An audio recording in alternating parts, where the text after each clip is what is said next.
Hello, people. This big boy is the O, PMX-003.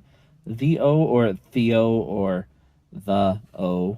It's the Jupiteris prototype mobile suit. This is a very large high-grade model kit in 1/144 scale. So recently I put this one together at one of the group meets over at Brookhurst Hobbies. It was a lot of fun to do. I really enjoy putting these guys together. The high grades are some of my favorites. This one, in being so large, is a lot of fun. I happened to put it in the back of my car and broke off one of these big radiator fins on the back. That's this one here. You see it's a little loose. So that's something that happened. Be very careful with these guys. Even though they are very strong, sturdy model kits, they are still sensitive to things like dropping. Everything has a breaking point. I'm going to go ahead and show the articulation on this guy. We'll go into the size comparison, and I will tell you what I think of this guy in the terms of a model kit. So for as far as this guy goes, there's no articulation on the weapon. We're going to take this one off because it does sometimes inhibit the articulation. But as you see here, it's just a simple ball joint there on the weapon hand. We'll put this one on there. Same thing, like I said, ball joint. On the head, it's a very simple, I don't know if you see it up there, it's a poly cap up inside his head that lets you move that up and down, and it can pivot on a peg. So it's not a ball joint, but it does act almost as good as one. In fact, I think it'll last longer than a ball joint would. That is the head. Very simple, very effective setup. I like it. As far as the arms go, there is a poly cap inside the shoulder that pegs in there. You can see you can slide it in and out. It moves up, it moves down, all the way around, and of course pushes back in place where it's supposed to be, allowing you to move those shoulders as you'd like. There is a small section up here that moves upward. I'm not sure how much that's supposed to move, but it does move. It looks like it's supposed to too. This one down here also moves, and the shoulder is unfortunately one piece, so if you wanted to move that up and down, you cannot. Inside here, there's a poly cap that allows you to move the arm as much as you can with the armor and the rest of the mobile suit in the way.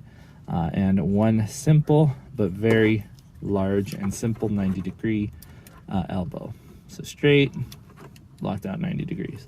And then, of course, ball joint at that wrist as well. There's no articulation on the back plate here. This is all sturdy setup stuff, all built into the main mobile suit.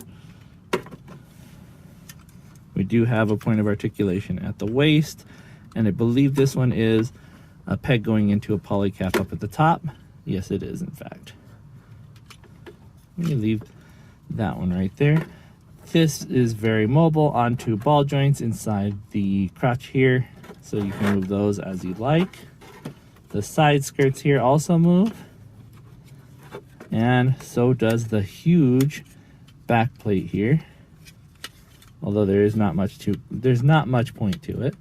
You can see there is a lot of fine detail inside there, if I can get that on camera.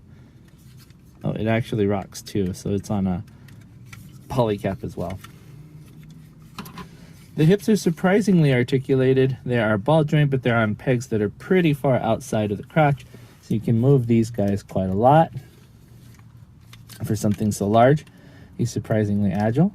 He can move his knee in a simple 90, which again is pretty impressive considering how much armor he's wearing. And then you have the front articulation. Actually, no, this one doesn't move.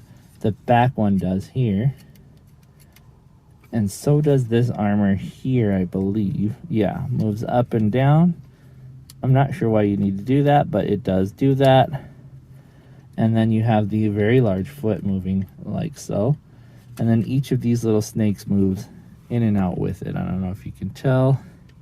It's more of a feature, not an articulation, but it is something that can happen.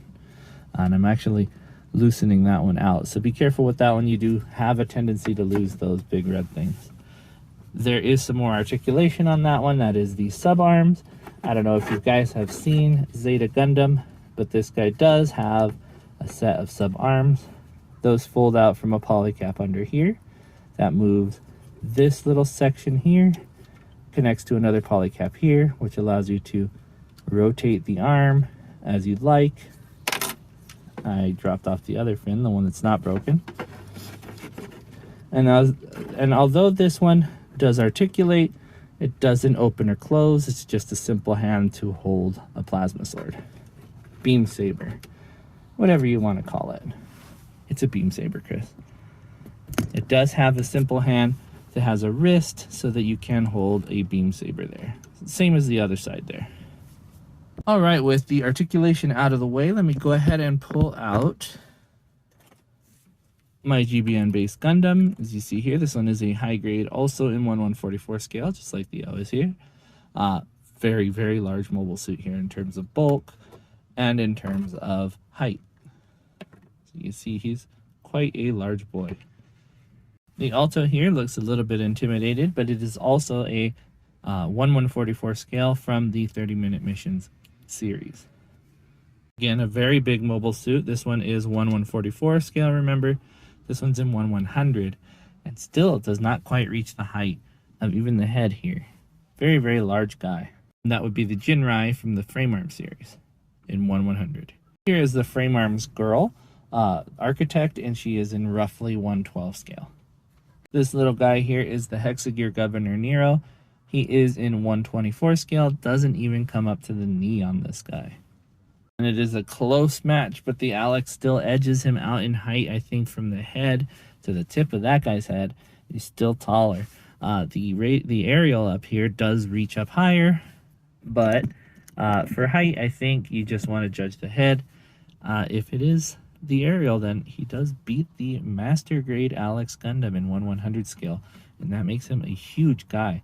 But in terms of bulk, I think he's got it. Like, the size of this kit compared to the size of this one, the weight of this high grade model suit, mobile suit, is it's obscene compared to this guy here.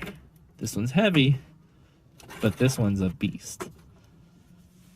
Moving on to what this includes as far as extras, and that is not a lot. It does only come with the one hand that I showed you guys previously, and it comes with plasma sabers, beam sabers, enough for all 4 of the swords that it does come with, and each of these are slightly bent, which is a pretty cool effect. Each one of these has a very slight curve to them. If you can see, it's not straight up and down, and it does have 4 of them. They're very, very large as well, and like I said, it has enough for all 4. Each of these little guys has 2 little slide outs so that you can pull one of these guys out, and that's 2 of them in each section, and you can plug this right in here, and he'll be able to wield that with each of his hands, as well as those 2 sub arms in the crouch armor there. They can also hold one of those, and he can have 4 beam sabers out at once. So incredible fighting ability on that one, like General Grievous. It's a surprise to everyone when you first see it in the anime. But it's a really cool setup, and I happen to really like it. Having them stored here, it makes kind of a little bit of sense more than it would be on the backpack, like the Gundam seem to like to do. But that is all you get in terms of extras. So this hefty guy cost me roughly $30. I think that was the price. It's been a long time since I got him. He's been in my backlog for a very long time.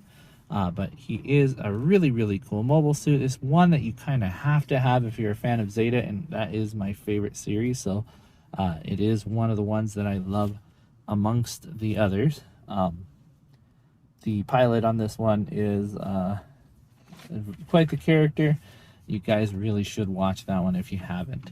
I really love this Theo. I call him Theo like it's a name, Theo, but I heard other people call it the O, and I think that's just fine too. It does actually say the O, so you can do that if you like. Big shelf presence, massive weight. It's something that you play with all day long. He's a big guy, surprisingly agile, and able to be manipulated in quite a few ways to make him like quite a posing machine for as large as it is. Now, I've seen bigger posed better, but it is quite a funny thing to see something so large move the way it can. So it's definitely a fun one for me. I don't know how to do this. Okay, forget what I said. It's not for me anyway. But in any case, I think this one is something that you have to have if you are a fan of the UC. It is one of the big boss kits, so you have to have it. If you are a fan of Zeta, it's definitely a must, but it's not something you'd be likely to pass on, even if you don't love those series, if you don't love that universe. It's a big mobile suit, and it's really hefty. It's something interesting. And it's not terribly expensive, not like the Bound Dock, which is like $60. Not that you can't find it cheaper some places, but it is not cost prohibitive is what I'm trying to say. And it isn't so huge that it takes up too much shelf presence, unless you go out to find the master grade version, which is for some reason like $300. I've been looking for that one for cheap. They haven't reprinted it since they came out with it. Oh well, maybe they'll come out with a new one. Either way though, this one's a really cool one in high grade. I happen to really like it. I wouldn't go out and spend the money on a master grade, but this one is a really cool one, and it wouldn't take a lot of work to make it look really nice. It does look quite nice right out of the box. The color is interesting, but it is what it is. It's a nice desert tan color in space. I don't know. Anyways, with that out of the way, I will say thank you guys for watching. I will see you guys next time, or you will see me, but more than likely you will see my stuff. Bye-bye.